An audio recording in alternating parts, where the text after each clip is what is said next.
tarik olacak. Baba, bu Angaja da yani iptal etme.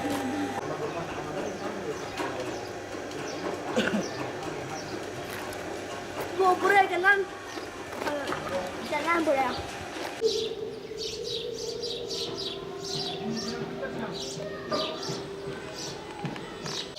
Yani. Dime boşa da böyle vay çift safiye acilek. والشغل من يعمل فرع عن البرش يجي Kapımız çalındı. Kimsiniz dedik, polisler kapıyı açın dedik. Açmasanız kırarız dediler. Ondan sonra bunlara kapıyı açtım. Geldiler hiçbir şey yapmadan tak tak bunların fotoğraflarını çektiler. Evinizde kaçak var dediler. Bir baktık telefonumuza mesaj geldi. 3,5 milyar para. Bazılarına 4 milyar 400 lira gelmiş. Yani adamlar bizim evimizin içine girmeden bu para cezasını yazmışlar. Yani biz ne diyebiliriz artık? Bu krizde gel bu parayı öde. Hiçbir zaman kaçak elektrik de kullanmadık. Şu anda da görüyorsunuz yani adamlar burada teşhis ettik dediler ve kaçak şeyini yazdılar bize. İtiraz dilekçesi yazdığımıza rağmen itiraz dilekçesi kabul olmadı. Mesaj geldi bugün bize.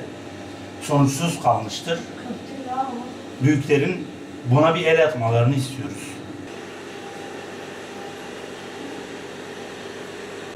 Bir yıldan fazla oldu İzmir'de. Orada güvenlik görevlisi. Adamın evinde elektrik yok. Şartelleri içeriden kapanmış. Bir de buradan da 4-5 defadır müracaat ediyor elektrik kurumuna. Mühürleyin diye mühürlemişler. Buna bile ceza yazmışlar yani. Bunun neresi teşhis edilmiş Allah için ya? Yani adamlar kafalarına göre istediği kişiye ceza yazıyorlar. Niye? Açıkları kapatmak için. Fakir fukaranın şeyinden çıkarıyorlar yani. Günah yani yazık ya. Kiracıyım ayda 200 TL geliyor. Aile sosyal programı da yarısını veriyor. Kiracımda durumum yok. Gelip kapıdan Mardin'e gelmişler. 4 milyar yazdılar hemen bize. Kiracıyız burada. Sahibi de değiliz. Azlarımız buradadır. Durduramayız. Biz durdurmuyorlar ama yazmışlar kaçak diye. Hemen yazdılar kafalarına göre. 4 milyar durumumuz yok kiracıyız. Saatimiz dönüyor, ayda 200 TL geliyor. Faturalarımız hepsi evdedir. Dilekçe verdik, Mardin'e kabul olmamış. Sağlık Bakanlığı'na götüreceğiz. Mardin'e kadar göndereceğiz. Ankara'ya. Saatimiz burada bellidir. Bak dönüyor daha. 200 TL var şu an içinde. Geçimimiz de yoktur. 3 tane arabacıyız ya. Ne yapalım? Şimdi kiracıyız burada. Arkadaş yardım Allah razı olsun. Durumunda yok. Bize böyle 4 milyar almışlar. Veremeyiz. Bu ceza hak ise gaziz ne? Böyle. Ha dönüyor saatimiz hala dönüp duruyor. Ve kapalı.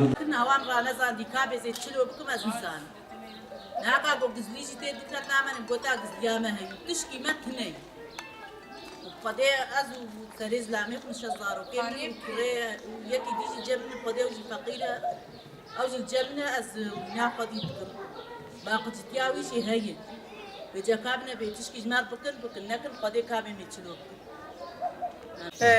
دو صالة بيت إحلام المالية و4 مليار جوج ياسكرنا ومحمد الساعات أنا ساكنين وهاتنا هركس 6 مليار و6 مليار ياسكرنا شقودي بقولنا درما متنا يزلامي ما حملناش شغلن بطاله ودرما متنا مدلك شيخ والفرش دان من المردين يجي دان هتا شون حياة مردين يجي yani تشكينا كان ياسكرنا بمجبورين بدج منايم نادم والله منايم تنين Kanoları kurarken adamlar biz geldik onların yanına niye kuruyorsunuz dedik. Adamlar dedi ki biz kuruyoruz işte bir şey olursa bunların parasını da sizden çıkarırız. Faturanıza yazdırırız. Büyük ihtimalle o bize verilen cezalar da bundan dolayıdır yani. Biz evde durmuyoruz. 24 saat işteyiz, güçteyiz, şuradayız, buradayız yani. Biz bunlara mı nöbet tutalım yoksa işimize mi bakalım biz?